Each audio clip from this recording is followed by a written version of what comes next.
Aleluia. Eu quero, antes de começar a pregar aquilo que Deus colocou no meu coração, quero ler 2 versículos que eu quero pregar nesse entendimento e nesse temor. Lucas capítulo 12, versículo 48, e depois Tiago 3, versículo 1. Então eu quero, introduzindo esta palavra, eu quero pregar diante desse entendimento desse versículo, dos 2 versículos. Pode colocar, por favor, Lucas 12, 48. E no temor do Senhor, do que esses versículos dizem. Aquele, porém, que não soube a vontade do seu Senhor e fez coisas dignas de reprovação, levará poucos açoites. Mas aquele a quem muito foi dado, repete comigo, aquele a quem muito foi dado, muito lhe será exigido. Repete mais alto, fala, e aquele a quem muito se confia, muito mais lhe pedirão. Tiago capítulo 3, versículo 1. Tiago diz, meus irmãos, não sejam muitos de vocês mestres, sabendo que seremos, repete comigo, sabendo que seremos julgados com mais rigor. Diante desses 2 versículos, aquele a quem mais deu, mais será cobrado. Existe uma responsabilidade sobre pastores, líderes. E aqui Tiago está dizendo, olha, meus irmãos, não sejam muitos de vocês mestres. Não é que ele não queria que as pessoas fossem mestres, tivessem o dom de ensino na igreja. Não é isso, porque é importante o ensino na casa de Deus. Mas é que muitos estavam querendo se fazer mestre. Mas ele fala, olha, se você está querendo ser mestre, você tome cuidado, porque você tem que saber que aqueles a quem mais Deus confiou, aquele que Deus colocou como mestre, vai ter maior juízo, vai ser julgado com mais rigor. Então eu sei da minha responsabilidade que eu tenho diante de vocês, diante dessa igreja, o qual Deus me deu o privilégio de pastorear, de ser o governo dessa casa, com muita responsabilidade, com muito amor, com muito temor, e debaixo do entendimento desses 2 versículos, eu sei que eu tenho responsabilidade de ensinar vocês as coisas certas da palavra de Deus. Então eu quero trazer uma palavra pastoral, e ela vai descer como mel na sua garganta. Vai ser coisa prazerosa de você escutar. Vai ser muito bom. Fala amém. Como sempre desse púlpito, sempre é coisas boas. Amém. Eu quero falar sobre destino nessa noite. Falei pela manhã e vou repetir à noite. Destino traçado. É uma pergunta, um ponto de interrogação. Destino traçado. Será que nós temos um destino traçado imutável?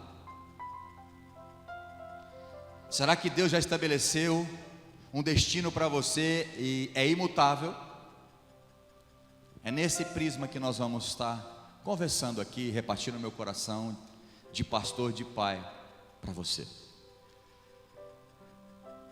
Há mais ou menos nós temos seguido uma série de pregações. Na verdade não é série propositalmente minha, porque eu não sou um pastor que consigo fazer séries de estudo. Eu vou pregando aquilo que Deus vai mandando, mas eu entendo que todo esse tempo vem vindo na mesma direção as palavras do Senhor. Então há 1 mês e meio atrás, mais ou menos, quase 2 meses, nós pregamos sobre vivendo o extraordinário de Deus. Deus tem um novo tempo para nós, já foi liberado. Então eu decidi, por Deus no meu coração, liberar essa palavra novamente para vocês. Está acabando o ano, mas Deus ainda tem muito para fazer na nossa vida, nessa igreja e na sua vida. Aí depois Deus falou, olha, está liberado o novo tempo, mas a justiça própria pode impedi-los de viver o extraordinário, viver pelo mérito. E aí eu comecei a ensinar sobre graça de Deus, que é tudo pela graça, é bondade de Deus, é a vontade de Deus sendo estabelecida. Deus é soberano, Deus ele é o criador e o mantenedor do universo, de todas as coisas. Então nós temos um equilíbrio da graça, mas também não podemos ser passivos. E é isso que eu quero falar. Eu comecei domingo passado a falar sobre isso. Eu falei que nós decidimos viver o melhor de Deus. Eu decido, porque já está liberado o melhor de Deus nas nossas vidas. Então aí eu comecei a trazer graça. Não podemos cair nessa armadilha de Satanás, da justiça própria. Nós ficamos 3 pregações falando sobre isso. Ele pode impedir de receber o melhor de Deus, a justiça própria como uma armadilha. E eu não lembro a terceira qual era o título, mas também era sobre a justiça própria. E aí domingo passado eu falei que nós devemos decidir, nós temos a nossa participação, existe uma responsabilidade dentro da graça de Deus. Nós estamos vivendo o tempo da graça, mas isso não significa que você tem que viver o evangelho de forma irresponsável. Existe uma responsabilidade, existe o nosso papel, né? Existe a nossa participação nesse tempo da graça.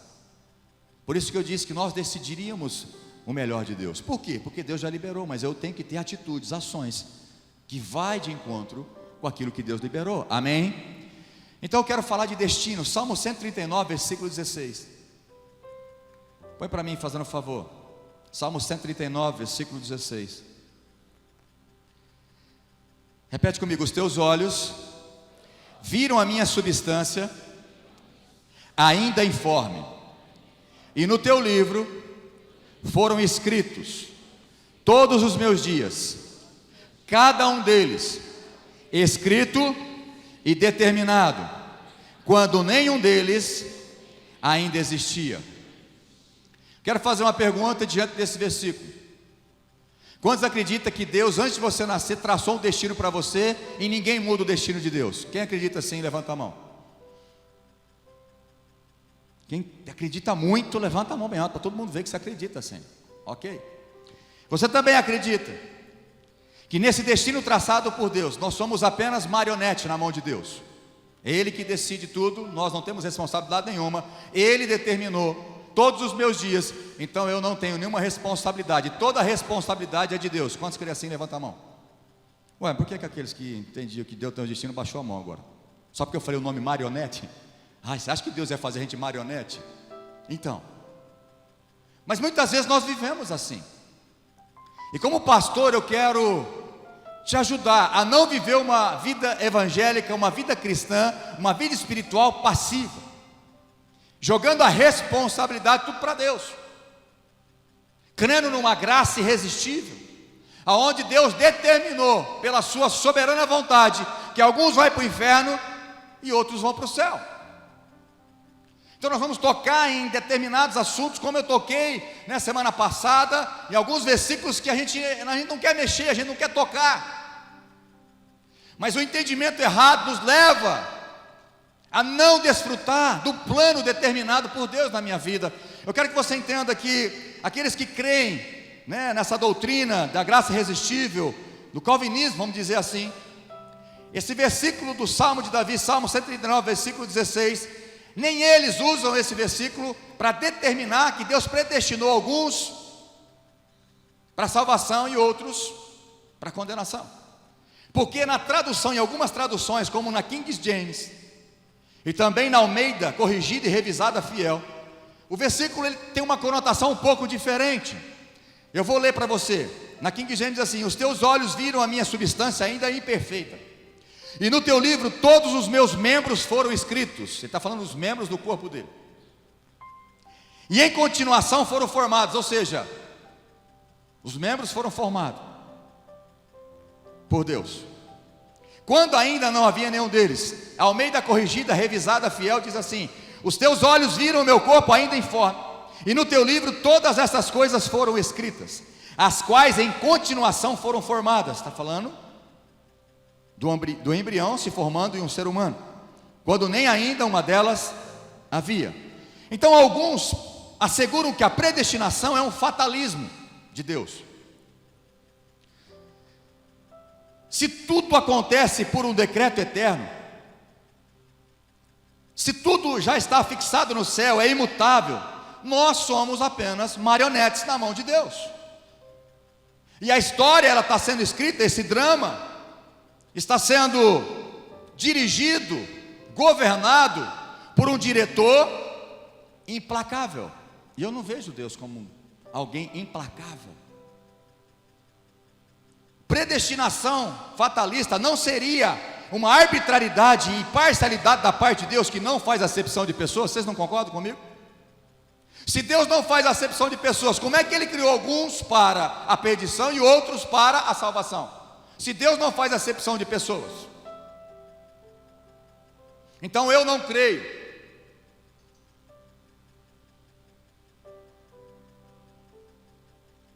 na predestinação dessa forma. Eu creio em predestinação porque ela é bíblica. Como por exemplo eu citei domingo passado, Romanos capítulo 8, versículo 29 e 30. Aqueles que Deus de antemão conheceu, presciência, aqueles que Ele sabia que iam decidir por Jesus, Ele também o predestinou para serem a imagem e semelhança do seu Filho Jesus. Eu creio que Deus tem traçado uma história para mim, uma história para você, mas não significa que você não faça nada nesse percurso dessa vida. E aí, inevitavelmente, você não fazendo nada, vai se cumprir a boa, perfeita e agradável vontade de Deus para você. Eu não acredito numa passividade, numa irresponsabilidade no cristianismo. Porque Deus predestinaria alguns para a salvação e outros para a perdição, negando-lhes impecavelmente o direito de livre determinação. É certo que muitos não vão para o céu, quantos concordam comigo? Mas é porque Deus determinou que eles não vão, certo? Não, eu não creio assim. Nós falamos domingo passado sobre os versículos que é da vontade de Deus que todos se salvem, porque Deus amou o mundo de tal maneira que Ele deu o seu Filho unigênito para que todo aquele que nele crê, então quem crê vai ser salvo. Jesus diz em Marcos 16, quem crer e for batizado será salvo. A salvação é graça de Deus. Nem se você quisesse se arrepender sem Cristo ter morrido naquela cruz, não tinha salvação para nós. Então a salvação, ela é graça de Deus, mas diante dessa graça que está disponível, eu preciso corresponder a esta graça, arrependendo e crendo. Esse é o Evangelho de Cristo. A primeira coisa, quando Pedro, no seu sermão lá em Atos capítulo 2, ele pregou sobre Jesus para os judeus que tinham condenado Jesus, e depois que eles entenderam, Pedro, ok, nós entendemos a tua mensagem, o que nós vamos fazer? O que Pedro falou? Arrependei-vos. Tem a participação minha e sua. Eu não creio numa predestinação fatalista, num determinismo de Deus. O determinismo torna Deus o autor do pecado e do mal. Isso aqui é muito perigoso, quem crê nessa doutrina. E eu lendo hoje à tarde, alguns que entendem e vão por essa linha, eles falam, mesmo que seja difícil entender que Deus leva alguns a pecar, essa é uma definição bíblica. Eu falei, meu Deus, não é possível isso. Vamos pensar em algumas tragédias, uma criancinha sendo abusada por um homem marmanjo ou por outra pessoa adulto. Eu vou crer que Deus determinou que aquela criancinha fosse abusada por um adulto? Jamais. Jamais. Mas se Deus fosse bom, não permitia um monte de tragédia. Ei, cuidado no que você tem crido, porque se você crê nesse determinismo, aí você está falando que Deus é o autor do pecado e do mal. Aí Ele vai suplantar o livre-arbítrio humano, e Ele vai distorcer o sentido da soberania dEle mesmo, e vai tornar inútil uma das qualidades mais inerentes de Deus, que é o amor. O amor não prende ninguém, o amor não é ciumento, o amor não procura os seus próprios interesses. Vai ler 1 Coríntios 13. Porque Deus amou, Ele entregou. Não é porque Deus amou, Ele fez de mim, de você, robô, marionete. É exatamente um Deus de amor que colocou o livre-arbítrio em mim e você. Você decide amá-lo de todo o coração. Se você não quiser, arque com as consequências da tua escolha. Eu estou falando isso porque eu tive um ensino diferente na minha infância. Eu acreditava que eu podia viver em pecado longe de Deus, mas na morte, antes de eu morrer, Deus ia me dar a oportunidade de pedir perdão e eu ir para o céu automaticamente, sem a responsabilidade de pagar o preço pela santificação, sem obedecê-lo, sem trilhar os caminhos que Ele determinou para mim, simplesmente vivendo do jeito que eu quero, porque Ele já falou, o Marcos vai ser salvo, então ele pode viver do jeito que ele quer. Não, eu não creio nesse fatalismo. Eu não creio que Deus é o autor do pecado. Eu não creio que Deus, quando formou Adão, falou, Adão, você vai pecar. Eu não creio. Porque se fosse assim, Deus não falava, você não pode comer dessa árvore. A vontade de Deus foi explícita ali, ou foi ou não foi? Deus tem uma vontade boa, perfeita e agradável para mim e para você. Ele fala: não como, porque você vai ser abençoado. Se você comer, você arca com as consequências da tua escolha. Então Deus mostra a vontade dele. Deus revela para mim e para você a vontade dele. E a vontade dele, o plano dele para mim e para você é maravilhoso, é gracioso, é poderoso. É um tempo maravilhoso, um novo tempo para nós. Mas você tem que responder a isso.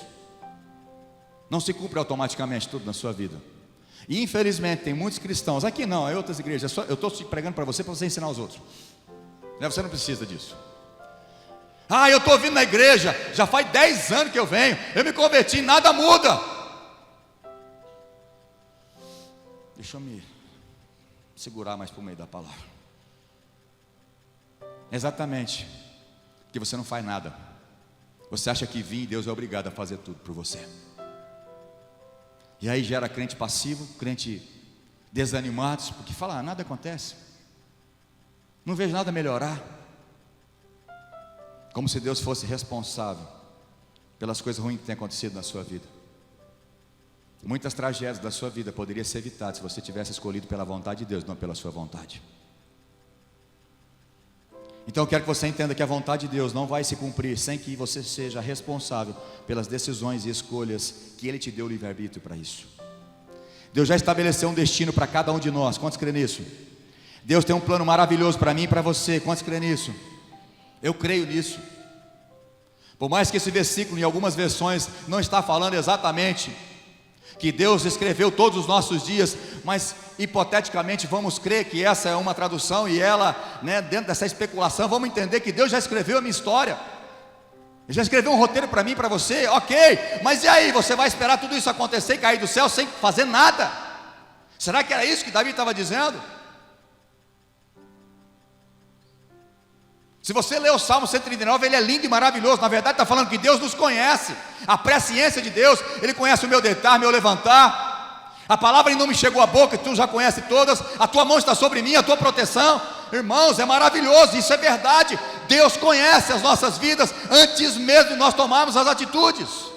Ninguém pega Deus de surpresa, nem fazendo coisas erradas e nem fazendo coisas boas. Tudo está na presciência de Deus, na soberania de Deus. Nenhum livre-arbítrio vai coibir a soberania de Deus. Nós não podemos, e essa luta entre essas duas linhas de pensamentos teológicas, um fica debatendo com o outro. Nós precisamos desse equilíbrio, entender o que é a predestinação correta, a presciência de Deus, e contar que nós somos responsáveis pelas nossas atitudes. Deus, na sua soberania, Ele determinou isso para mim e para você. Ele é tão soberano que Ele decidiu colocar em mim e você o poder de decisão, de escolhas, de vontades.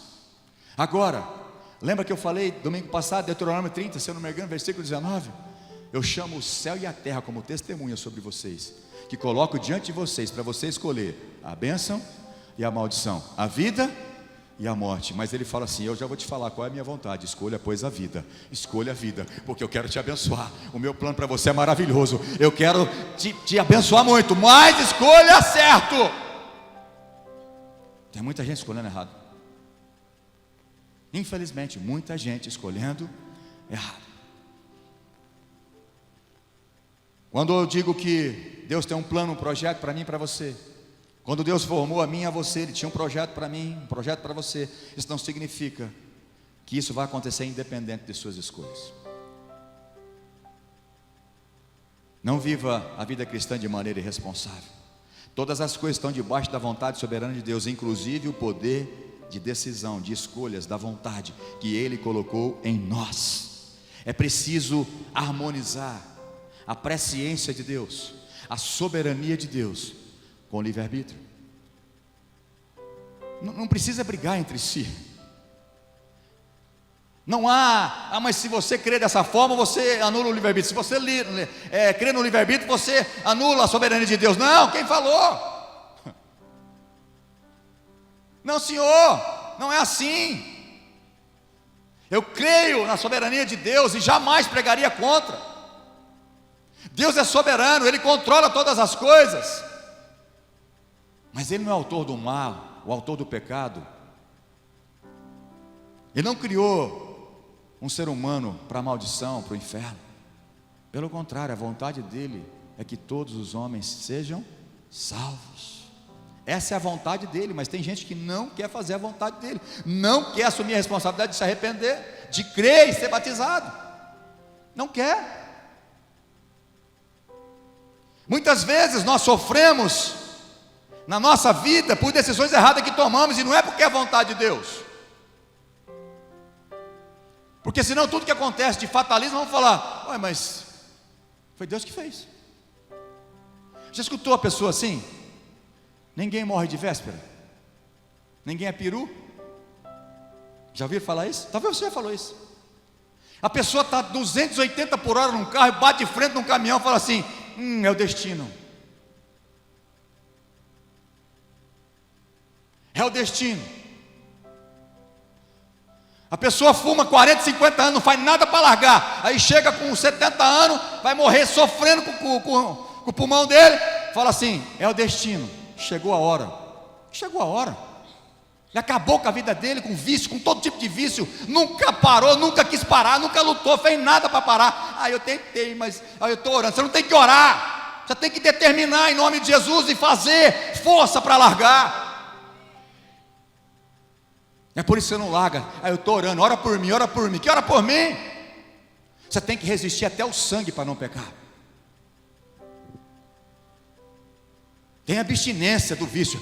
Chega a babar, mas você vai vencer em nome de Jesus. Mas você não faz nada. Você já acostumou com isso, vive tranquilamente com isso. E aí automaticamente você está pondo a culpa em Deus. Fala assim: eu oro.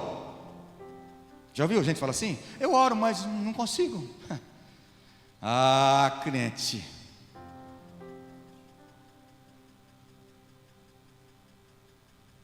Deus já escreveu o roteiro. Basta eu tomar as decisões certas, seguir a vontade dele, que todas as coisas de Deus vai se realizar na minha vida. Como eu disse domingo passado, Romanos 12:2, porque a vontade de Deus, ela é perfeita, agradável, maravilhosa sobre nós. Mas antes do versículo 2 tem o versículo 1. Rogo-vos, pois, irmãos, que apresenteis o vosso corpo sacrifício vivo, santo e agradável a Deus, que é o vosso culto racional. Não vos conformeis com esse século, mas transformado pela renovação da... Aí você vai experimentar qual é a boa, perfeita e agradável vontade de Deus. Deus tem uma boa, perfeita e agradável vontade sobre você? Sim, mas você tem que ser um sacrifício vivo. Tem que renovar sua mente. Não vai acontecer automaticamente, não. Isaías 55, 8 e 9, lembra que eu falei? Que os pensamentos de Deus são maiores que os nossos, os caminhos do Senhor são mais altos que os nossos. Nós devemos seguir os caminhos do Senhor, os pensamentos do Senhor. Ok, não é isso que nós vimos lá? Mas antes do versículo 7 e 8, o que Deus diz? O ímpio, sai desse caminho, se arrependa, pecador. Responsabilidade. Já que depois, vamos lá, então, que o ímpio abandone o seu mau caminho e o homem mau os seus pensamentos. Converta-se ao Senhor, que se compadecerá dele, e volte para o nosso Deus, porque Ele é rico em perdoar. Aí vem o versículo 8. Porque os meus pensamentos, aí vem a promessa, aí vem as coisas maravilhosas de Deus. Mas antes tem a responsabilidade. Quantos estão entendendo? Tiago 1,17 diz: toda boa dádiva, todo dom perfeito vem lá do alto, descendo do Pai das luzes, o qual não tem sombra de variação, de mudança. Aleluia. Toda coisa boa vem lá de Deus para nós. Deus tem coisas boas para nós. Aleluia. Mas você tem que decidir viver pelos princípios e pela vontade de Deus, não pelas suas. Como eu disse, Efésios 3:20. Porque Deus é poderoso para fazer infinitamente mais de tudo aquilo que pedimos, pensamos ou imaginamos, segundo o seu poder que opera em nós. Ele tem grandes coisas para nós, mas você tem que aprender a obedecer, submeter, viver pela vontade dele, não pela sua. Jesus Cristo, o Filho de Deus, viveu nessa terra só para fazer a vontade do Pai. E no momento mais angustiante da sua beira da morte, um minuto antes dele ser entregue, ser traído por Judas, ele estava suando gotas de sangue. Ele falou: Pai, se possível, passe de mim esse cálice. Mas imediatamente ele disse: não faça a minha vontade, porque como homem agora eu sei que eu vou sofrer, a minha alma está meio atribulada, mas eu sei que eu não vim para fazer a minha, mas fazer a sua vontade. E por isso Deus o exaltou de maneira soberanamente. Todo nome vai ter que se dobrar e toda língua vai ter que confessar que Jesus é Senhor. Mas porque ele viveu pela vontade do Pai. Eu te pergunto, quem dirige a sua vida, a sua vontade ou a vontade de Deus? Se você entender essa palavra, como pastor eu estou dizendo, muitas coisas vão mudar na sua vida. Jeremias 29:11, eu também disse domingo passado: eu é que sei, diz o Senhor, que pensamentos tenho a vosso respeito. Pensamentos de fazer você prosperar, pensamentos bons a teu respeito, para dar o fim de esperança, para dar o fim que vocês desejam. Eu quero coisa boa para a minha vida, para a minha família. Então eu preciso ser direcionado pelo Espírito Santo, por Deus e não por mim mesmo. Há uma responsabilidade como cristão. Infelizmente, você pode impedir que a vontade de Deus, o plano de Deus, o destino de Deus se cumpra na sua vida. Deus já definiu um destino para mim, eu creio nisso, mas nós precisamos ser dirigidos pela vontade de Deus e não pela nossa vontade. As responsabilidades humanas nas escolhas, toda a Bíblia nós vemos isso, Deus mostrando o caminho, nos direcionando. Tem um versículo que eu acabei não pegando o endereço dele, mas você vai ouvir uma voz atrás de você: não é esse caminho, é esse caminho, andai por ele. Sempre Deus vai te mostrar o caminho para ser bênção na sua vida, mas aí você decide se você quer andar por esse caminho ou não. Tem gente pegando atalho, vai se dar mal. Não pense que tudo vai acontecer na sua vida porque Deus é bom. No final está tudo tranquilo, no final Deus é bonzinho, aquele vovôzão bonzinho, amoroso, vai levar todo mundo para o céu. Ei, não se iludam. Deus é amoroso, muito mais amoroso do que um vovô, mas ao mesmo tempo Ele também é justo, e aquilo que Ele falou pela sua palavra vai cumprir. Lembra da visão de Isaías? Isaías capítulo 6, você não precisa abrir. Isaías viu o trono de Deus, anjos, aquela visão maravilhosa, e naquele momento ele diz: eu vou morrer, ai de mim, porque eu sou um homem de lábios impuros e habito no meio de um povo de impuros lábios, e os meus olhos viram a Deus. Depois que ele reconheceu o pecado, depois que ele viu que ele era pecador e precisava do perdão de Deus, Deus mandou um anjo com uma tenaz, uma brasa viva, e tocou nos lábios de Isaías. E aí depois vem a escolha: a quem enviarei? Quem há de ir por mim? Se fosse algo determinado por Deus, Isaías não tinha escolha. Deus não ia perguntar para ele. Quantos concordam comigo? Isaías, agora você vai, estou te mandando e não tem escolha, meu filho. Mas ele falou: a quem enviarei? Quem há de ir por mim? O que Isaías disse? Eu não vou. Eis-me aqui, envia-me a mim. Aleluia. Responsabilidade, escolhas. Em Marcos 8:35 e Lucas 14:26 e 27, Jesus disse: quem quer ser meu discípulo? Eu faço a pergunta aqui: quem quer ser discípulo de Jesus? Ou quem já se considera um discípulo de Jesus aqui? Será que tem discípulo de Jesus aqui? Será que tem discípulo de Jesus aqui? Então vamos ver se você é discípulo mesmo. Ele disse: se você quer ser meu discípulo, negue-se a si mesmo. Ou seja, não viva pelos prazeres da sua carne, não viva segundo a sua vontade, não viva segundo os teus planos. Negue-se a si mesmo, tome a sua cruz e siga-me. Todo mundo é discípulo, certo? Não, todo mundo que negar-se a si mesmo, pegar a sua cruz e seguir Jesus, obedecendo a Jesus, esse vai ser discípulo de Jesus. Escolhas, responsabilidades, não é fatalismo, não é uma predestinação pela qual eu não faço nada e Deus faz tudo. Infelizmente tem muito crente vivendo assim.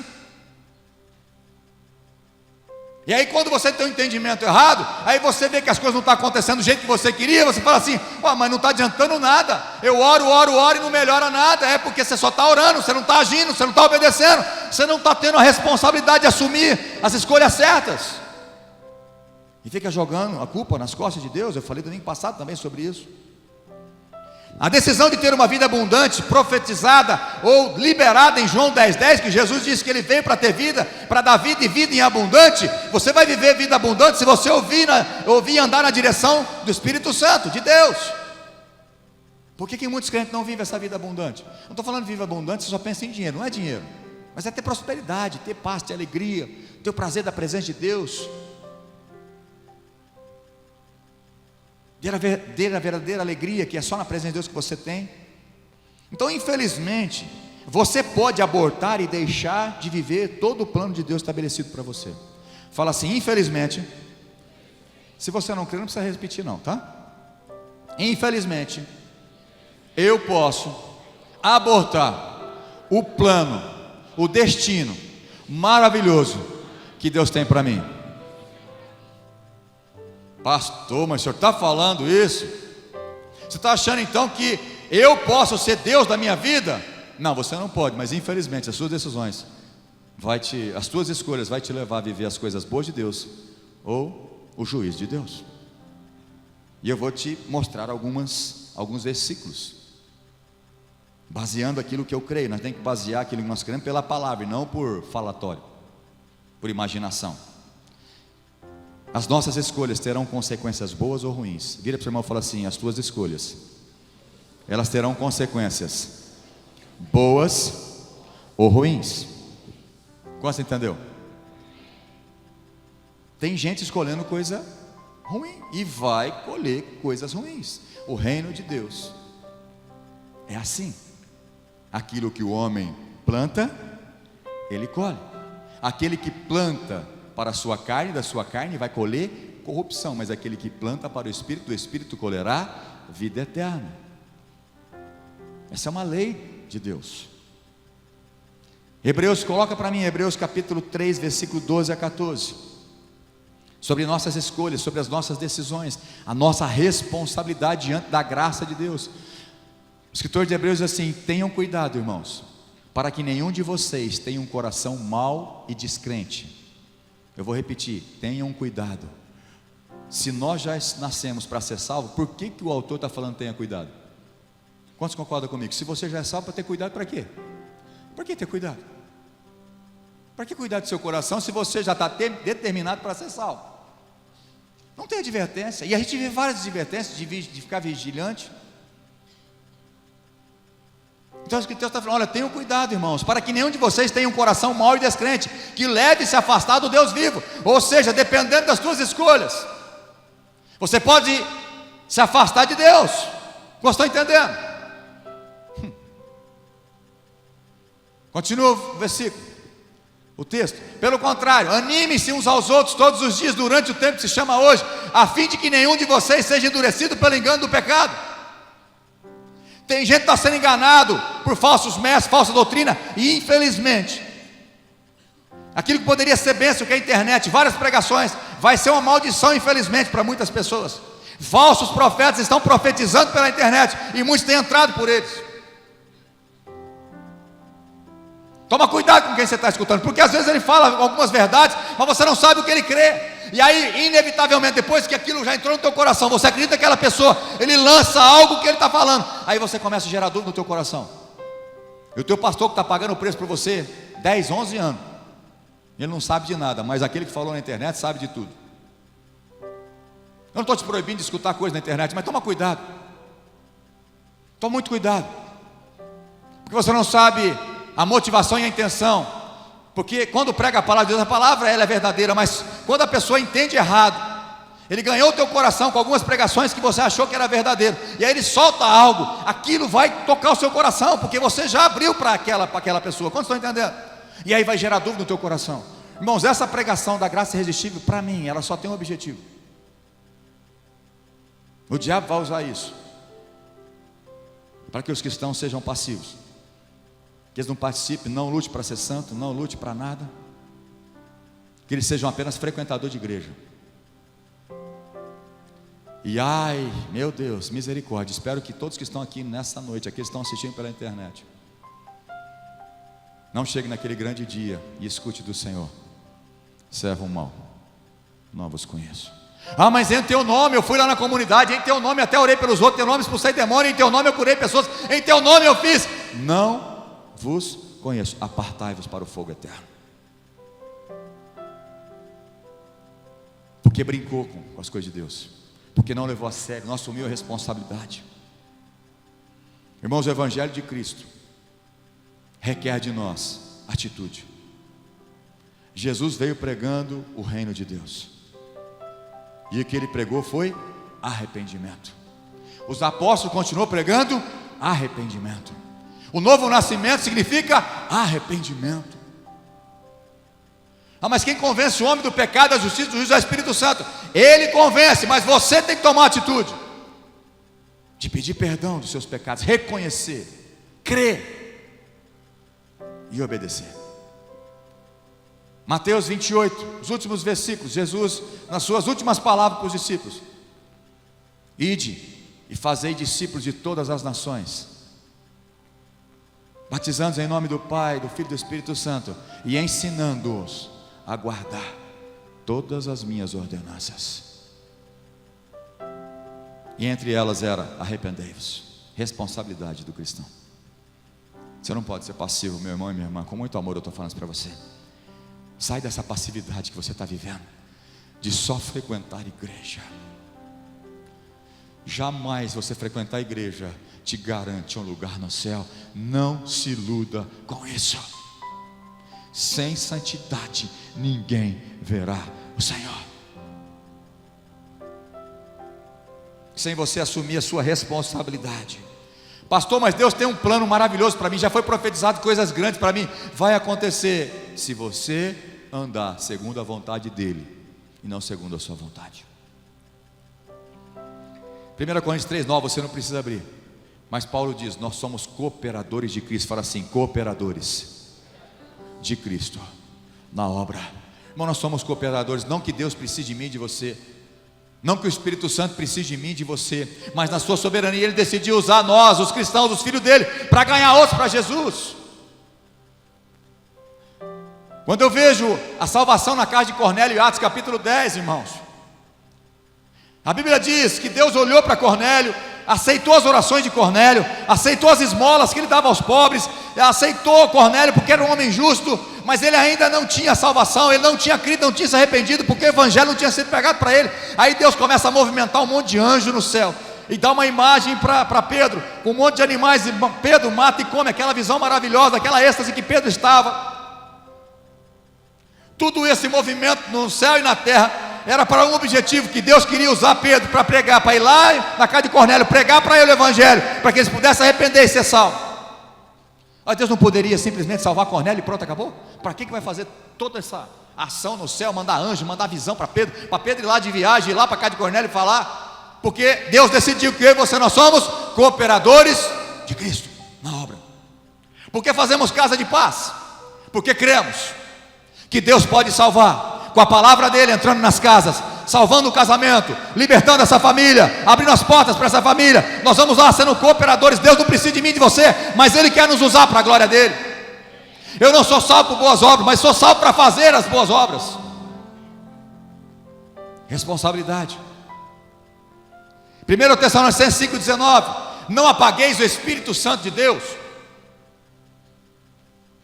Você tem o poder, infelizmente, sobre a sua vida, sobre a minha não, graças a Deus, de apagar o Espírito Santo na sua vida, sufocar o Espírito Santo na sua vida. Por isso que Paulo falou: não apagueis o Espírito Santo.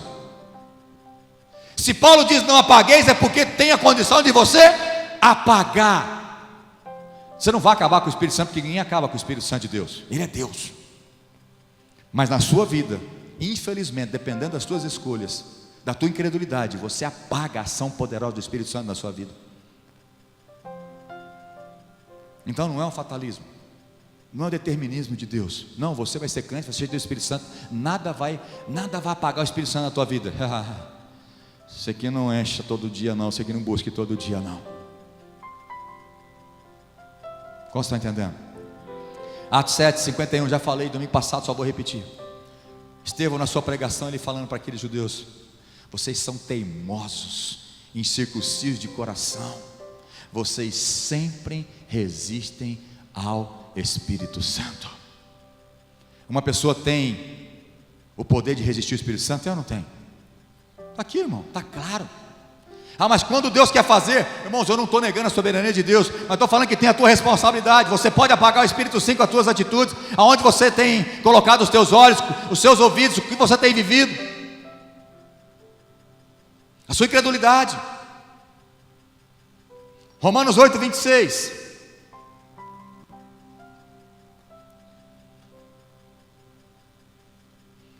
Eu quero pegar aqui na minha Bíblia no original. Está acabando a bateria, acho que vai dar tempo.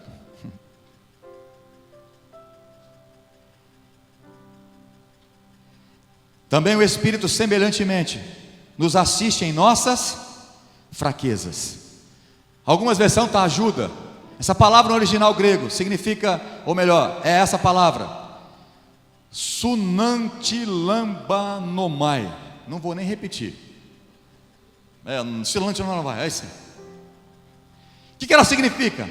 Repete comigo: trabalhar junto, lutar para obter algo juntamente com, trabalhar lado a lado com alguém. Então vamos lá. O que Paulo está querendo dizer? Que o Espírito Santo trabalha lado a lado com você nas suas fraquezas. Sabe o que o crente está fazendo? Espírito Santo, me tira essa tentação. Você tem que orar sim. Jesus ensinou na oração: não nos deixe cair em tentação. Eu te pergunto, só orar resolve? Você que não se desvia do mal, não. Você que não tira os teus olhos dessas coisas que você está sendo tentado, que você vai ver, não. Você que não para de ouvir essas coisas que você está ouvindo, não. Então o Espírito Santo nos ajuda, Ele trabalha junto. Não é, Ele não faz sozinho. Ele poderia fazer sozinho? Não só poderia, como pode. Ele é poderoso. Irmão, eu não tenho nenhum problema de crer assim. Mas não é assim que eu entendo a palavra de Deus. Ele está dizendo: olha, Ele nos assiste, Ele nos ajuda na sua fraqueza. O Espírito Santo vem para te ajudar. Aleluia, glória a Deus. Eu não estou sozinho. Nas minhas tentações eu tenho o Espírito Santo que me ajuda. Então na verdade é um trabalho conjunto. Eu não consigo pegar isso aqui porque está pesado. Eu falo: pastor Luciano, me ajuda a carregar isso aqui. Aí ele vem me ajudar a carregar. Aí quando ele chega eu falo: ok, faz sozinho. É isso que muitos crentes estão fazendo. Fica orando, como se Deus fosse obrigado a fazer tudo por você. Ele trabalha junto com você, mas tem a tua participação. Não seja folgado. Fala assim: eu não posso ser folgado. Fala assim: eita, crente folgado.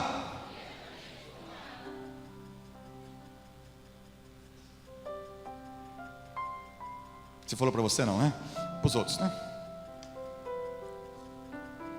É responsabilidade minha, é responsabilidade sua, alinhar a sua vontade com a vontade de Deus. Irmãos, a minha oração é: Deus, eu quero viver os teus sonhos, eu quero viver no centro da tua vontade, eu quero viver o propósito, hoje, amanhã, em todo o tempo. Isso na minha vida, na vida da minha família, eu oro assim: eu quero viver no teu propósito, eu quero viver no tempo do Senhor, eu quero sonhar os teus sonhos, eu quero ser dirigido pela sua vontade, não pela minha. Porque eu sei que a vontade de Deus é boa, perfeita e agradável. É melhor do que a minha vontade. Os pensamentos dele é melhor do que o meu. A vontade dele é melhor do que a minha. Oh, aleluia! Mas eu preciso alinhar. É minha responsabilidade, não é de Deus. Vamos largar de ser preguiçosos, folgados. Para que você chegue ao destino que Ele estabeleceu para você, você precisa escolher certo, dirigir a sua vida pelas escolhas de Deus e não pelas suas. Eu quero te mostrar alguns exemplos que foi abortado o projeto e o destino de algumas pessoas, porque eles decidiram não obedecer a Deus. Primeira história que eu quero te contar é de Saul. Você conhece? Quantos conhecem o rei Saul? Conhece? Você estava lá? Você era vivo? Não, estou brincando. Você conhece a história, amém? Aleluia.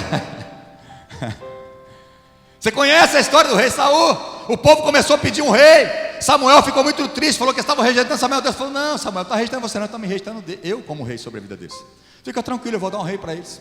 E aí escolheu Saul. Saul começou muito bem. Ele falou: eu sou muito humilde, quem sou eu? Deus foi me colocar como rei sobre Israel. Olha aí, começou muito bem. Mas logo o orgulho pegou ele. E aí você conhece a história. Na primeira prova que foi colocado, ele já não obedeceu a Deus. E aí vem o versículo que eu quero te mostrar. Deus tinha um projeto maravilhoso para Saul, mas ele abortou o destino que Deus tinha para ele. Pastor, que isso? Ok, 1 Samuel capítulo 13, versículo 13, coloca para mim fazendo um favor. Está dizendo que Deus, se ele tivesse obedecido, o reinado dele ia ser confirmado para sempre. Então diz assim: então Samuel disse a Saul: você cometeu uma loucura, não guardando o mandamento que o Senhor seu Deus lhe ordenou. Pois o Senhor teria confirmado para sempre, repete comigo, para sempre, o seu reinado sobre Israel. Mas Deus, Ele é bom. Quantos pode falar amém? Em todo o tempo, Ele é bom.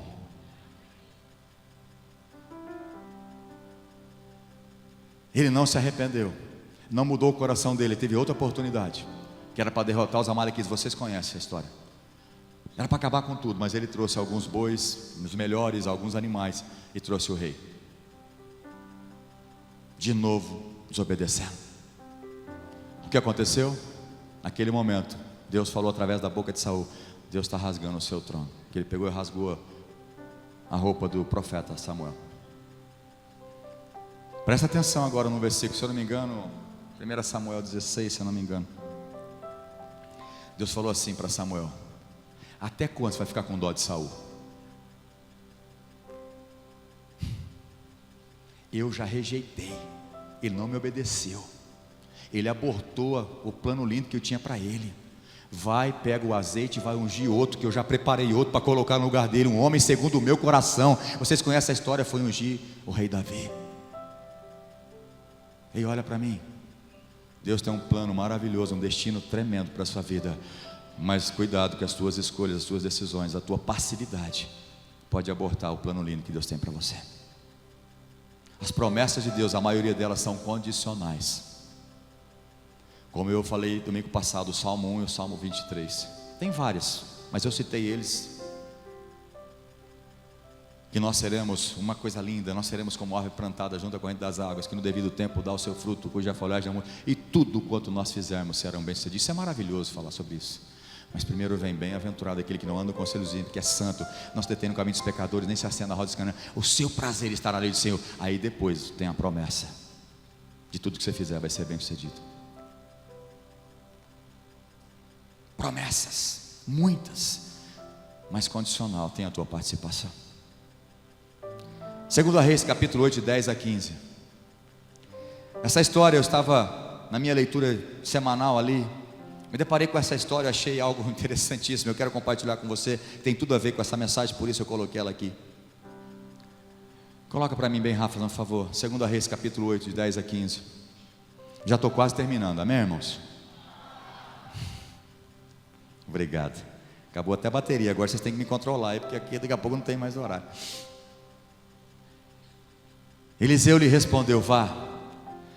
Deixa eu só o contexto aqui. O rei Ben-Hadad, o rei da Síria, mandou esse tal de Azael e até o profeta Eliseu. Esse rei estava doente, e ele mandou perguntar: vai lá, pergunta para o homem de Deus, o profeta, se eu estou doente, se essa doença vai me matar, ou se eu vou sarar dessa doença.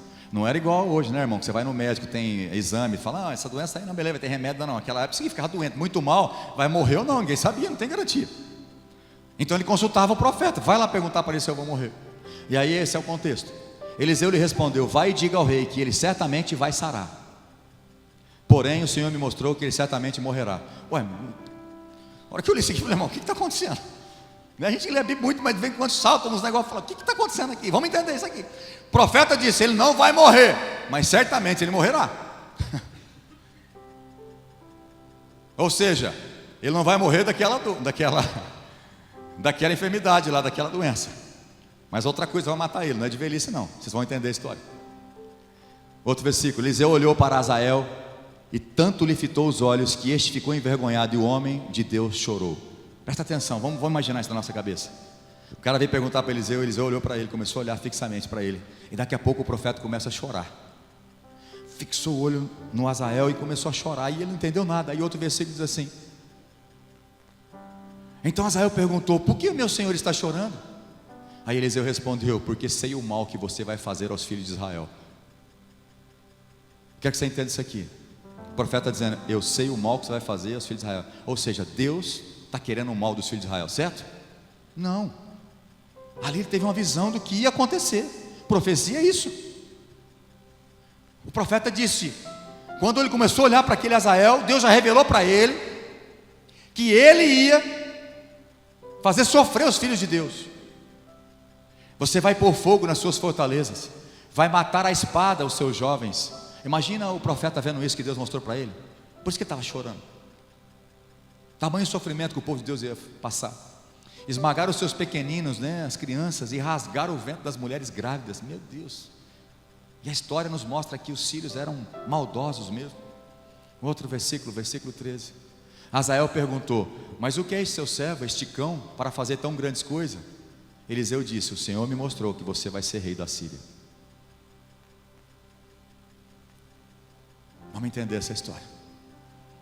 Então era da vontade de Deus que esse homem fosse agora, porque nos versículos mais à frente, o rei não morreu daquela enfermidade, mas ele pegou um cobertor, assim diz a palavra de Deus, molhou, foi lá no rei e sufocou ele, matou ele. Foi isso que o profeta disse. Essa doença, versículo 15: no dia seguinte, Azael pegou um cobertor, molhou em água e estendeu sobre o rosto do rei, até que morreu, e Azael reinou em seu lugar. Mas Deus já tinha determinado isso acontecer? Não, presta atenção, foi profetizado, porque para Deus nada tem surpresa. Deus já conhece todas as coisas. Não é que Deus determinou que fosse assim. Deus mostrou para o profeta o que ia acontecer.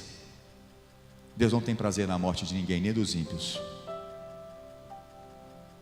E aí você que conhece um pouco da história, você não precisa abrir. Você vai entender que essa não era a vontade de Deus, mas Deus permitiu isso como consequência do pecado e da idolatria do povo de Deus. Deus trouxe o castigo para o povo de Israel, mas não era da vontade de Deus que os sírios subjugassem o povo de Israel. Como você está entendendo? É diferente. É que quando a gente entende uma profecia e fala assim: mas se Deus já conhece lá, é porque Ele já determinou que vai ser o sofrimento. Não.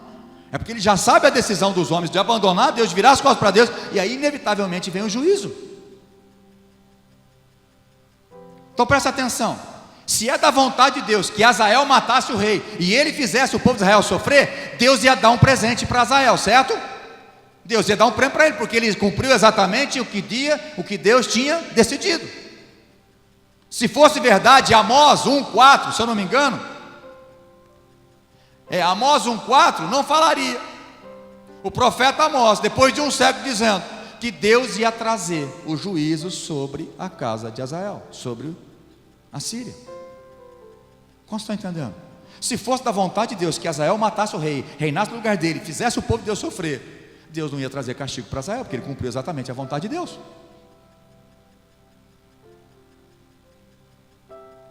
Aí a gente começa a entender, por exemplo, 2 Samuel 24:1, lá diz assim: Deus incitou Davi a levantar o censo, porque ele queria trazer juízo no povo de Israel. Mas espera aí, Deus incita alguém a pecar para depois trazer o juízo? Aqui nós precisamos entender um pouco da Bíblia, um pouco do contexto, um pouco da forma de linguagem, das literaturas bíblicas, porque aí você vai em 2 Crônicas, ou melhor, 1 Crônicas 21:1, põe 1 Crônicas 21:1.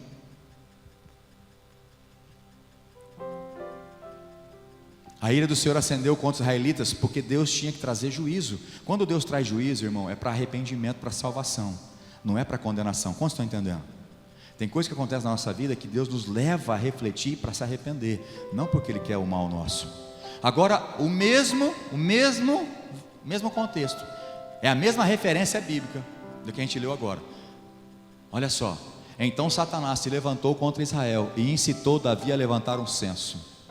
Pastor, então a Bíblia se contradiz? Não se contradiz, não, ela se completa. Você pega a verdade de Deus, que são imutáveis, e aí você vai entender o plano de Deus. Não foi Deus que incitou Davi, Deus permitiu que Satanás inflamasse o coração de Davi, porque Davi era um homem segundo o coração de Deus. Todas as guerras, as grandes maioria das guerras, ele vencia porque ele consultava a Deus. Deus, eu posso guerrear ou não? Pode ir que eu te dou vitória. Não vai. Agora, Davi, ele quis saber quantos homens ele tinha, porque aí ele começaria a decidir se ele vai para a guerra com quantos ou não, se ele vai ou não vai para a guerra. Ele pecou contra Deus, e depois você conhece, ele fez ali um sacrifício na ira de Araúna, e Deus cessou o juízo sobre o povo. Responsabilidade. Deus não tenta ninguém, Deus não quer o mal de ninguém. O homem tem que arcar com as suas responsabilidades e escolhas. Profecia final de Eliseu, 2 Reis 13, de 14 a 21. Você não vai ler, mas se você quiser anotar. Eliseu estava à beira da morte, estava morrendo bem velho. O rei Jeoás foi até Eliseu o profeta, diz: meu pai, carros e cavaleiros.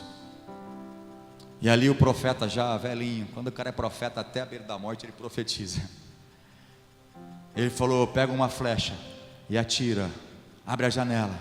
E quando o rei atirou a flecha, ele profetizou a vontade de Deus. Ele disse assim: rei Jeoás, essa é a flecha da vitória contra os inimigos sírios.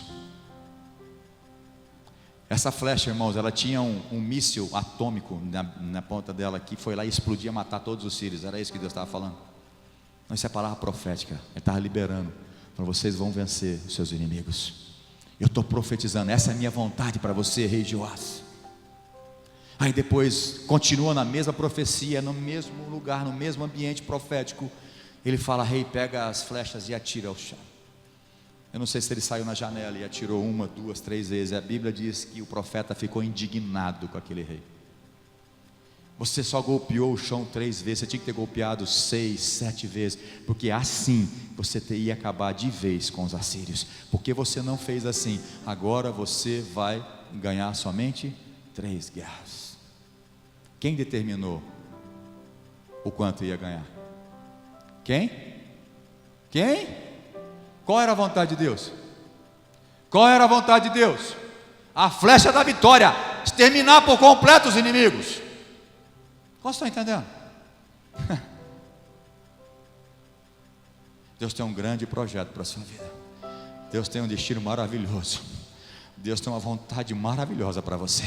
Mas cuidado, você pode abortar o grande sonho de Deus para você, as promessas para você, com as suas atitudes e escolhas erradas.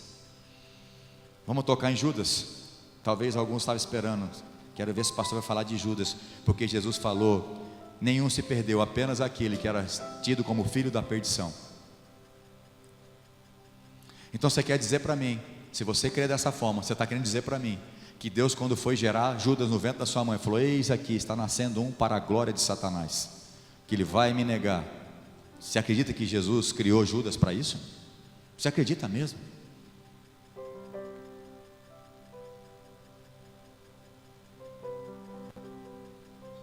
Presta atenção em Mateus 26, 24, que aí você vai entender o que aconteceu. Jesus estava ali com seus discípulos, Mateus 26, versículo 24. O Filho do homem vai, como está escrito a seu respeito. Ele está dizendo dele mesmo, Filho do homem, de letra maiúscula. Jesus está falando: eu vou cumprir o propósito do Pai, eu vou para a cruz, eu vou sofrer, eu vou pagar o preço. Filho do homem vai, como está escrito a seu respeito. Mas ai daquele por quem o Filho do homem está sendo traído. Melhor seria para ele se nunca tivesse nascido. Jesus está dizendo: Judas vai me trair, mas era melhor que ele não tivesse nascido. Eu não acredito que Jesus fez Judas nascer porque queria que ele fosse condenado para o inferno. Presta atenção, quando Jesus profetizou sobre Judas, é porque a presciência de Jesus já sabia que ele não ia se dobrar diante dos ensinos de Jesus, mas ele ia viver pela vontade do mau caratismo dele. Porque ele é tão mau caráter, porque ele roubava, ele era o tesoureiro de Jesus. Ele teve 3 anos andando com Jesus para poder se converter. Aí quando eu falo isso para alguns calvinistas, chega até a arrepiar o cabelo da cabeça, mesmo que não tenha, arrepia, até os carecas. Mas Jesus falou que ele nasceu para a perdição. Ei, presta atenção. Jesus profetizou porque sabia que ele era mau caráter. Não é porque ele era mau caráter ou porque ele nasceu para ser condenado ao inferno. Não, porque Deus já sabe as decisões das pessoas. E o mais lindo ainda é que Jesus andou com ele sabendo que ele ia trair. Pastor, mas se ele já sabia, então porque ele predeterminou? Não, Deus já conhece as decisões dos homens. Para Deus não tem passado, presente ou futuro. Para Deus tudo acontece ao mesmo tempo. Pastor, mas que loucura é essa? Não tenta entender a mente de Deus, que você não consegue. Uma mente finita não entende um Deus infinito. Você precisa entender isso. Se a traição de Judas fosse um plano de Deus para ele, Judas não merecia o inferno, mas sim um galardão, porque cumpriu exatamente o que Deus determinou para ele. Aí seria injustiça demais. Aí não vamos falar que Deus é injusto, mandando ele para o inferno, se ele cumpriu exatamente por aquilo que ele nasceu. Como estou entendendo?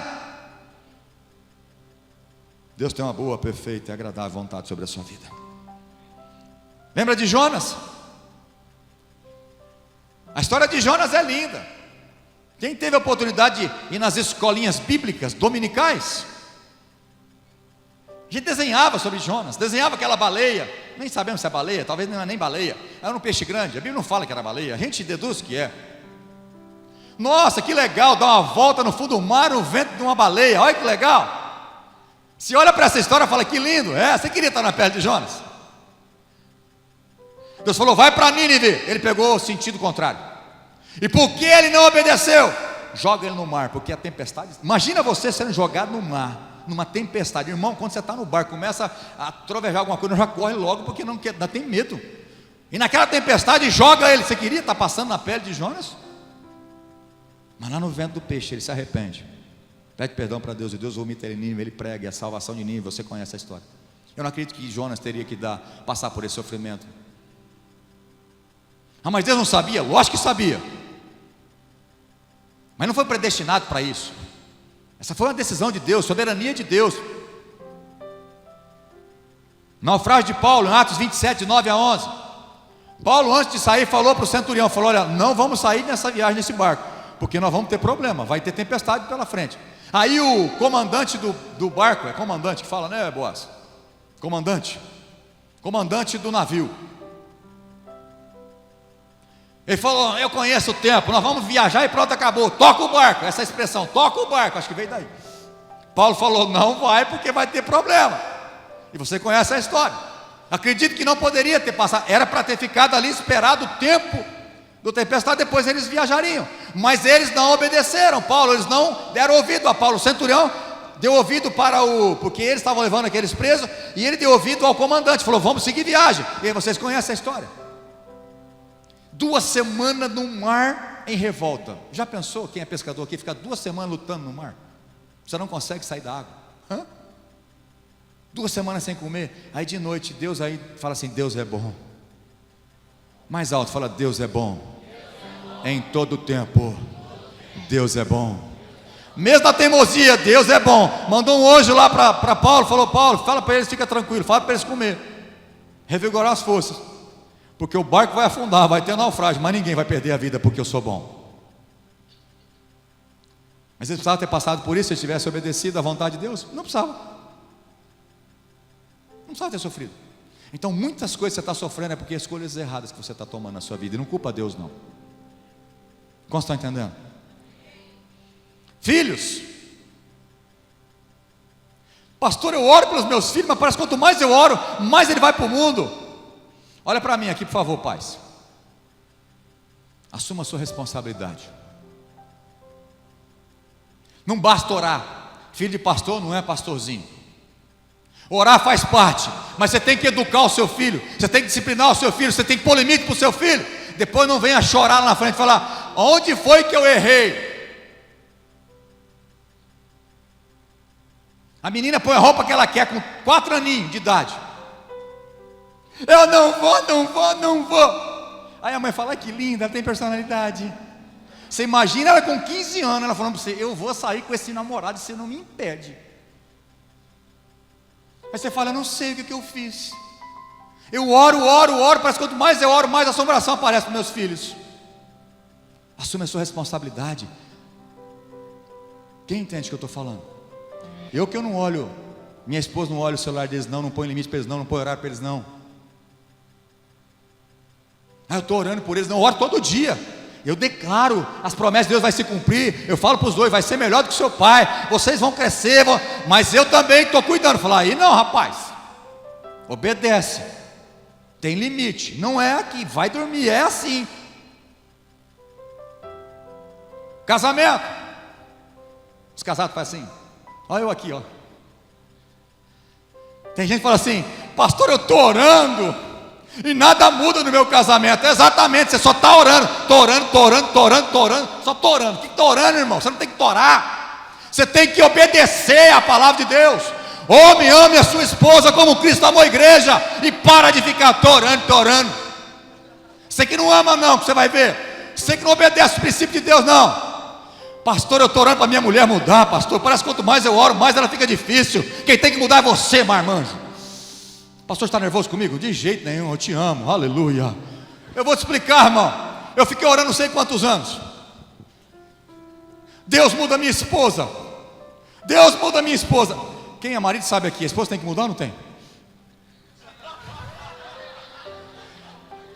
Segura aí, irmão, segura aí que. Segura aí que agora vem. Fora de brincadeira, irmãos. Eu orei muito tempo assim, Deus muda minha esposa. E eu dava os detalhes que eu queria que ela mudasse. Deus muda ela nisso, muda ela nisso, muda. Passou um tempo, eu não sei se foi mais de 2 anos, 1 ano, 3 anos, eu não lembro. Mas eu sei que orei, não foi pouco não. Orava, abençoava minha casa, minha família, batalho, eu luto, né? Eu repreendo o capeta de manhã sobre a vida dos meus filhos, da minha esposa, da minha casa. Mas aí quando eu estava meio no particular, para ela não escutar e nem meus filhos, eu orava, Deus muda ela. Eu tinha minha lista de oração aqui, Deus muda ela, o Senhor conhece meu coração, estou orando já faz tempo. Aí um dia eu falei, meu Deus, eu vou parar de orar, o que está acontecendo? Ele falou, você está orando errado. Eu falei, mas agora, depois desse tempo todo, o senhor está falando que eu estou orando errado? Ele falou, meu filho, é que você não escutava, você estava tão bitolado que ela tem que mudar, você nunca olhou para você. Eu falei, ok, então quem tem que mudar? É você, cabeção. Aí eu descobri que eu era um falso humilde, que eu achava que era melhor do que ela, porque eu comecei a olhar para mim, comecei a obedecer o que Deus mandou na Bíblia.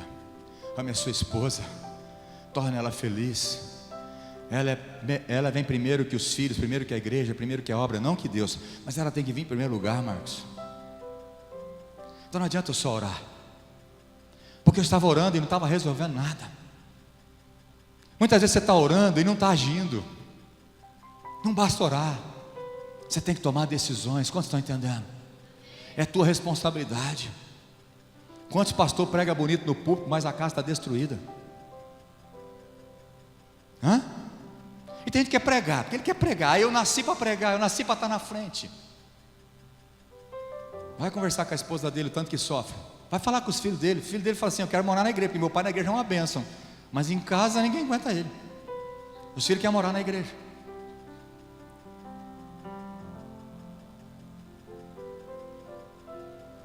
Jovens, levanta a mão assim. Eu amo vocês, ó. Sexo antes do casamento é pecado. Não tem jeito de negociar. Nossa, lá vem o pastor falando isso. Estou lendo alguns pensamentos aqui, estou brincando. Eu não leio não, irmão, mas Deus revela. Ai, que utopia, século 21, esse pastor vem falar com isso. Assume a responsabilidade então. Assume a responsabilidade. Por exemplo, a Bíblia recomenda, se você for casar, case com alguém da mesma fé que você tem. É uma recomendação bíblica, não é não. Quem falou para você que não é? Que comunhão entre a luz e as trevas? A recomendação é essa. Paulo falando para as viúvas em 1 Coríntios, ele diz assim, as viúvas que vai casar de novo, você escolhe com quem você quer casar, desde que seja no Senhor. Ou seja, tem que casar com homem crente. Se a viúva quer casar de novo, o velhinho morreu, quer ser feliz de novo, você escolhe qualquer um agora. Um branquinho, um moreninho, um calvo, um alto, um baixo, você escolhe, o gosto é teu, minha filha, mas desde que seja no Senhor. Aí você fala assim, ah, mas me apaixonei e a pessoa não é crente. Eu vou fazer o que o meu coração manda. Assume o risco.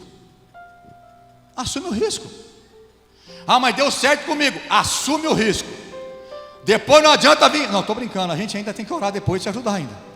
Aí você tem que clamar por misericórdia, porque Deus é bom. Vê se converte esse abençoado ou essa abençoada que você falou que teu coração mandou. Irmão, tem gente decidindo contra a palavra de Deus e quer que se cumpra todas as promessas de Deus na sua vida. Como se Deus é obrigado a fazer as coisas se você tomando decisão errada. Como estão entendendo? Fala assim, eu não posso jogar tudo nas costas de Deus. Eu tenho que assumir a minha responsabilidade.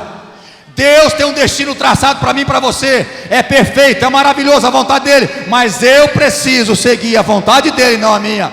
Eu preciso assumir a minha responsabilidade. Acho que eu vou parar por aqui. Virou série mesmo então? Eu parei aqui, né? De manhã. Abraão, sai da tua terra e da tua parentela e vai para uma terra que eu te mostrarei. Deus não deu o mapa, nem GPS, nem o Waze, nem nada. Falou: sai, Abraão. Abraão falou: não sai, não sai, não sai. Aí Deus pegou ele e falou: eu vou te levar. E pegou na marra e foi levando, certo? Foi isso que Deus fez? Não. Qual era a vontade de Deus para Abraão? Vai, Abraão, sai, vou te fazer pai de multidão. E começou, no meio do caminho a promessa começou a crescer. Mas ele teve que tomar uma atitude. Ele saiu. Eu falei, vou voltar a repetir sobre vícios. Tem pessoa que já convive facilmente com vícios. Fala: mas não consigo. Olha, pastor, já orei 30 anos. Faz 30 anos que eu oro. E faz nem um dia que você fica pagando o preço para não vencer esse vício. Mas você pensa que é fácil? Não, ninguém está falando que é fácil. Eu estou falando que é possível. O Espírito Santo te ajuda na sua fraqueza, mas Ele não vai fazer sozinho. Eu estou pedindo para o Espírito Santo tirar. Ei, você que tem que arrancar da sua vida, homem, mulher. E aí o Espírito Santo vem e te ajuda, Ele te assiste. Você não matou mais aquele palavrão lá que eu falei. Ele te ajuda. Mas tem gente que quer que Ele faz sozinho. Prosperidade. Tem uma promessa de Deus para todos os filhos. Deus tem prazer, tem alegria na prosperidade dos seus filhos. Deus tem prosperidade para todos nós, aleluia. Para você que anda em fidelidade a Ele, dízimo e oferta. Deus não trabalha com dó, Deus trabalha por princípios. Vocês estão entendendo a responsabilidade? Deus tem um plano maravilhoso para mim, para você? Tem. Deus tem um destino traçado para mim, para você? Tem. Mas eu posso abortar todo o plano maravilhoso que Deus me criou.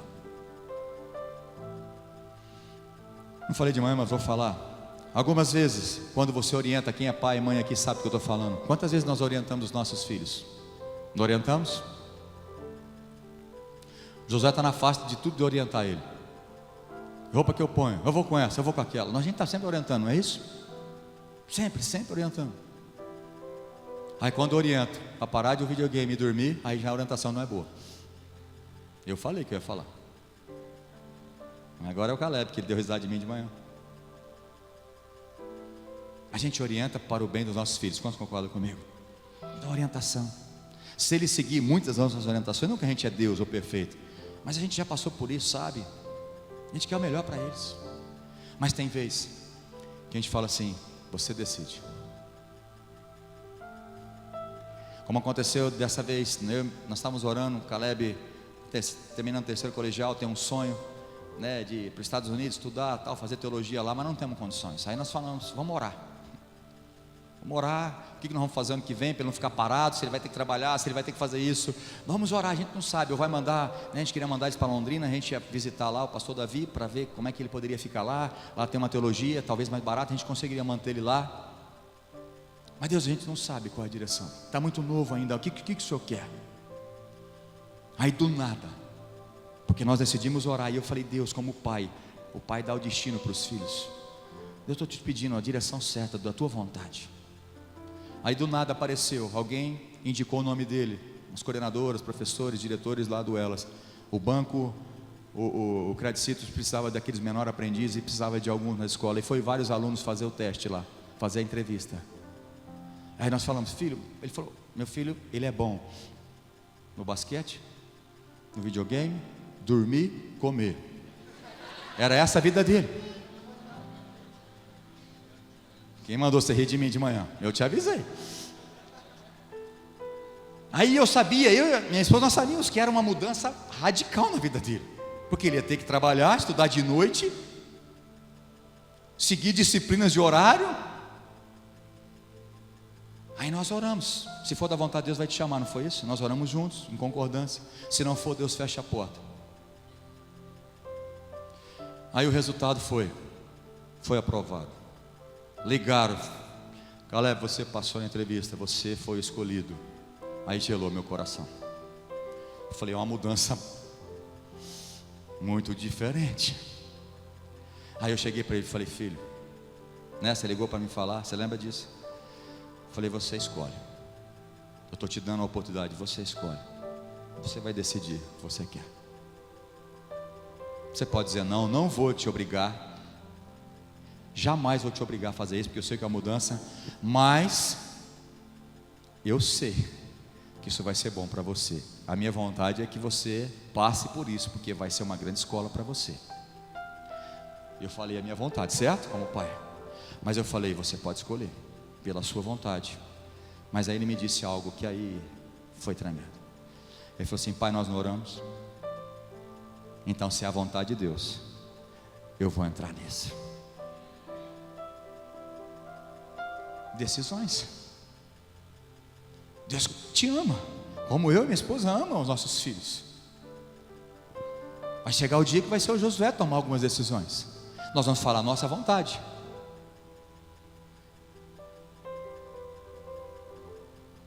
Deus ama você. Deus, Ele sempre está falando: é por aqui, meu filho, esse é o caminho. Mas quem decide andar por ele? Deus não vai te forçar. Quero terminar pedindo para você fechar os seus olhos. Aplique essa palavra ao teu coração rápido. Nós vamos tomar ceia, mas antes de tomar ceia, eu gostaria muito que você pudesse, em nome de Jesus, aplicar essa palavra no teu coração.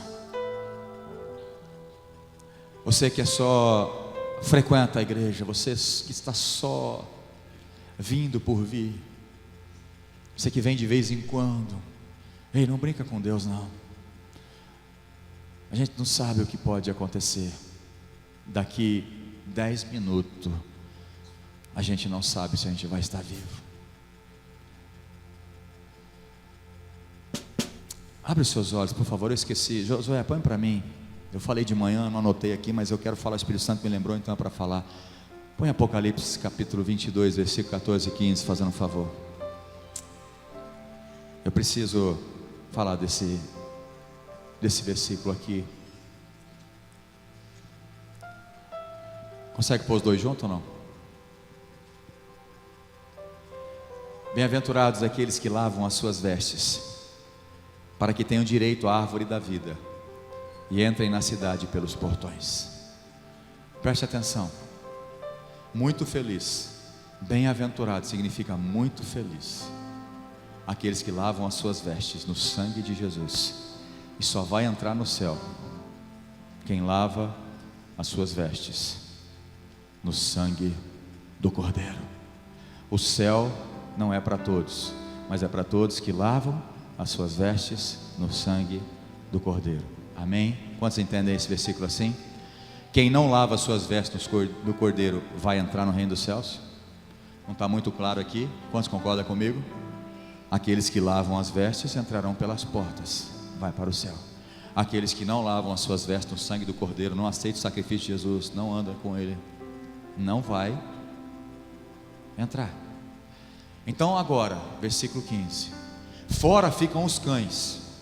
Presta atenção, sabe aquele cachorrinho que você tem que dá voltinha de carro, cabecinha para fora? Ele não vai para o céu. Não, estou brincando, irmão, não é isso que a palavra de Deus está dizendo. Cães aqui significam pessoas de mentes impuras. Olha aqui, por favor. Esse versículo não é para quem não lavou as suas vestes, porque já está muito claro, só vai entrar quem lavou as vestes. Agora, você que lavou as vestes, mas tem mente impura, você que é crente e não passou pela transformação da sua mente, feiticeiros, tem crente feiticeiro? Tem crente rebelde aqui? Pecado de rebeldia é como um pecado de feitiçaria. Tem gente orando contra outro? Deus pesa a mão, mata aquele infeliz.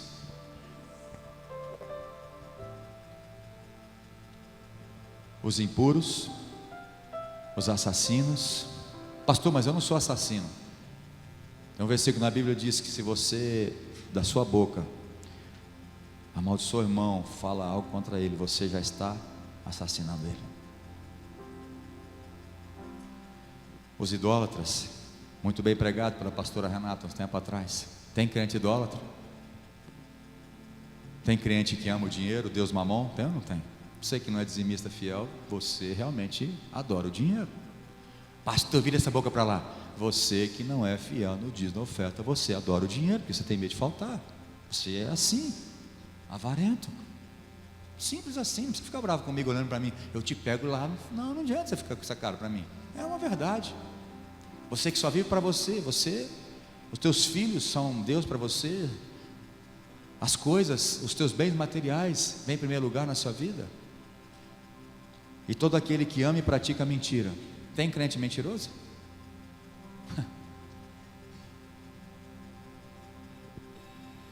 Esses não vão entrar. É sério, irmãos. Sem santidade ninguém vai ver o Senhor. E não pense que o Espírito Santo vai te santificar à força. Vai limpar sua mente à força. E não basta orar, eu tenho que lutar. Eu tenho que fugir do pecado. Eu não posso cair em tentação. Aí o Espírito Santo vem e me ajuda na minha fraqueza. Aquilo que eu não consigo, Ele me ajuda. Mas a minha parte eu tenho que fazer. Quantos estão entendendo? Pai, em nome de Jesus, a minha responsabilidade diante do Senhor é trazer o ensino para aquelas ovelhas que o Senhor colocou debaixo desse aprisco da minha vida, como governo, como pastor, como profeta desta casa. Eu creio nesta palavra. Eu creio que o Senhor é soberano. Eu creio que a graça do Senhor, ela basta. Eu creio que é favor. Eu creio que é bondade. O Senhor não é o Deus que altera o seu humor. Um dia está bom, um dia está ruim, um dia está em paz, um dia está nervoso. Não, não, o Senhor é um Deus bondoso, amoroso, que não muda. Que a salvação o Senhor nos dá de graça, que as bênçãos o Senhor dá porque o Senhor é bom. Mas dentro dessa graça eu sei da minha responsabilidade de corresponder com ela. Deus, não permita que esses que escutaram essa palavra, aqueles que estão escutando pela internet, sejam passivos, sejam responsáveis, que não move uma palha em direção à tua vontade. O Senhor tem uma boa, perfeita, agradável vontade sobre nós, mas eu tenho que renovar minha mente. Eu tenho que sacrificar a minha vida como um sacrifício vivo diante do Senhor. Se você entendeu essa palavra, eu queria que você ficasse de pé, levantasse as suas mãos em nome de Jesus. Decida pela vontade de Deus. Decida, decida. A responsabilidade é sua de viver integralmente o plano de Deus. A responsabilidade é sua. Deus tem um novo tempo para você. Deus tem um novo tempo para nós. Deus tem um destino abençoado. Deus tem um plano, um propósito comigo, com você.